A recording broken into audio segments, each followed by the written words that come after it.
Good morning po. Yan po yung huli natin ngayong araw. Isang dalag na malaki. Tapos nagmarinate din tayo ng igat. Ayan na po siya. Yung prito, napaka crispy. Ayan. Yan po yung mga nahuli nating igat dyan sa bukid. Yan po natin nahuli mga yan. Yung dalag, yung igat. Tapos, ayan, yung idol natin, kumain na. Yung kanya naman, ginataan. Anong nilagay natin, Chip? Luyang dilaw. Luyang dilaw, gata. Talbos. Talbos ng Kamote. kamote.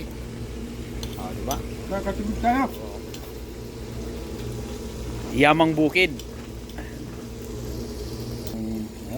Yan yung ginataan, may sili pa. Yung kanin kanina, marami yan. Ngayon, Pangatlong kain ko na to. pang ilan na yan? Pangatlo. Puro ulam, igat. Oo. Pautog. Pautog. Pampautog. Legit ba? Legit? Totoo? Totoo? Masanggi lang eh. Buhay eh. So mamaya guys, kakain tayo ng maraming igat. Kasi totoo pala ang kasabihan. Pampa daw eh, pampa. Yan, mamaya. Yun yung marinated igat. Yan. Pagkatapos niyan, magsasalang tayo ng sinaing.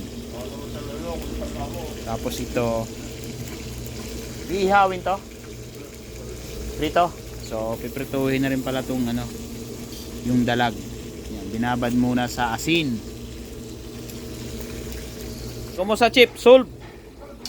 Solve na naman? Salamat sa Yamang Bukid. Sarap. Kapupid na. Sarapan pa. Yo. Yan, dyan namin nahuli yan. Yung isang kalderong kanin, konti lang naiwan. Panglima pa yan. Maya naman. Mamaya naman, may natira pang ginataan. Ayos. Yung ating marinated ikat. Masarap yan.